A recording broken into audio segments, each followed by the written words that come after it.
மார்கழி மாதத்தில் வரும் திருவாதிரை நட்சத்திரத்தன்று கடைபிடிக்கப்படும் சிவனுக்குரிய முக்கியமான விரதம் திருவாதிரை விரதம். இந்நாளில் சிதம்பரம், திருவாரூர், உத்தரகோசம் ஆகிய இடங்களில் நடராஜ பெருமானுக்கு நடத்தப்படும் அபிஷேகம் மிகவும் சிறப்பு வாய்ந்ததாக கருதப்படுகிறது. பூலோக கைலாசம் என்று அழைக்கப்படும் சிதம்பரம் ஸ்ரீ நடராஜர் கோவிலில் திருவாதிரை திருவிழா 10 நாள் உற்சவமாக மிக கோலாகலமாக கொண்டாடப்படுகிறது. இக்கோவிலில் 9ஆம் நாள் உற்சவம் தேரோட்டம் மிக சிறப்பாக நடைபெறுகிறது. பொற்சபையில் அருள்பாலிக்கும் மூலவரான ஸ்ரீ நடராஜ பெருமான் அம்பிகையுடன் தேரில் எழுந்தருள்வதால் சிறப்பு வாய்ந்ததாக கருதப்படுகிறது. தேரோட்டத்தன்று அதிகாலையில் நடராஜ பெருமான் அம்பிகையுடன் சிறப்பு அலங்காரத்தில் எழுந்தருளி பக்தர்களுக்கு காட்சி தருவார்கள். சபையிலிருந்து மேலதாளம், தாரை, தப்பட்டைகள் முழங்க நடராஜ பெருமான் அம்பிகையுடன் ஆடி அசைந்து வருவதற்கு பார்ப்பதற்கு கண்கோடி வேண்டும்.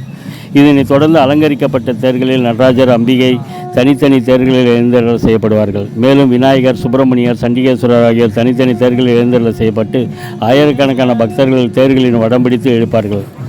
ஏராளமான ஓதுவார்கள் திருமுறை இன்னிசையில் ஆராதனைகள் நிகழ்த்துவார்கள். தேரோட்டத்திற்கு பின்பு ஸ்ரீ சிவகாம சுந்தரி சமேத நடராஜ பெருமான் ஆயிரங்கால் மண்டபத்தில் எழுந்தருள செய்யப்பட்டு அங்கு லட்சார்ச்சனை நடைபெறும். அதிகாலையில் மகாபிஷேகமும் மதியம் ஆயிரங்கால் மண்டபத்திலிருந்து நடராஜ பெருமான் பொற்சமைக்கு நடனபாடியவாறே திரும்பும் காட்சி மிகவும் அலாதியானது. தற்பொழுது மார்கழி திருவாதிரை திருவிழாவால் கோவில் விழா கோலம் பூண்டுள்ளது. திருவாதிரை நட்சத்திரம் நடராஜருக்கு உகந்த நட்சத்திரமாகும். மார்கழி மாதம் திருவாதிரை நட்சத்திரத்திற்கு 10 நாட்களுக்கு முன்பு கொடியேற்றப்பட்டு முதல் நாள் முதல் 8ஆம் நாள் திருவிழா வரையில் உற்சவ மூர்த்திகளான சோமஸ்கந்தர், சிவானந்த நாயகி, விநாயகர், சுப்பிரமணியர், சண்டிகேஸ்வரர் முதலிய பஞ்சமூர்த்திகளும் ஒவ்வொரு நாளும் தங்கம், வெள்ளி வாகனங்களில் இரு வேளைகளிலும் வீதி உலா வருவார்கள். 9ஆம் நாள் மூலவரான நடராஜ பெருமான் அம்பிகையுடன் தேரில் எழுந்தருள செய்யப்பட்டு தேர் திருவிழாவும் 10ஆம் நாள் ஆருத்ரா தரிசன விழாவும் நடைபெறும்.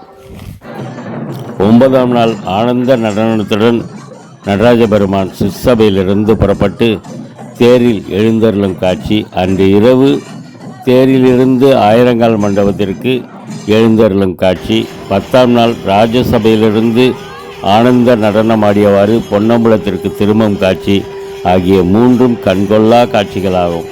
இதனை ஆயிரக்கணக்கான பக்தர்கள் கண்டு தரிசிப்பார்கள். மார்கழி திருவிழாவில் மாணிக்க வாசகருக்கும் சேர்த்து விழா நடைபெறுவது சிறப்பான ஒன்றாகும். இந்த வீடியோ உங்களுக்கு பிடிச்சிருந்ததுன்னா லைக் பண்ணுங்கள், பெல் ஐக்கானை அழுத்தி சப்ஸ்கிரைப் பண்ணுங்கள்.